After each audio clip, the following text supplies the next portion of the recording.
કે ભ્રષ્ટાચાર જેને કર્યો હોય એને પકડીને પૂરે, પણ કરોડોનો ભ્રષ્ટાચાર નથી થયો હશે કે નહીં થયો હોય એ કાગળ ઉપર છે, ત્યાંની ઓફિસને ખબર છે.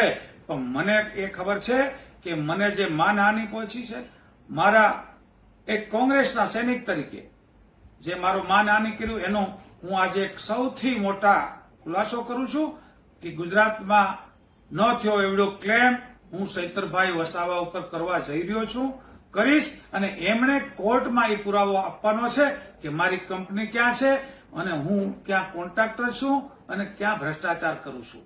પણ એ કરે છે, એમની જે વાત છે લોકમુખે, એ 10% કરપ્શન કરે અને એ પણ એની મોડેલ ઓપરેટિવ છે કે અધિકારીઓ પાસેથી પૈસા લે, ડાયરેક્ટ એજન્સીઓ પાસે નહીં. એમના ખુલાસા એ કરે બધાને કે એ રૂપિયા ભ્રષ્ટાચાર કરવાનું છોડી દે અને જે સામાન્ય માણસને કે નાના અધિકારીઓને તતડાવતા જોવા મળે, દબાવતા જોવા મળે, એ વાત એને વ્યાજબી નથી. અને એ એમના ગુરુ જેમણે એમને ત્યાર કર્યા એમના ના થાય, એ પ્રજાના શું થવાના, એ વાત પણ એમને ભૂલવી ન જોઈએ. એટલે મારી વિનંતી અહીંયાથી સરકારના તંત્રને છે, સરકારને છે કે જ્યાં પણ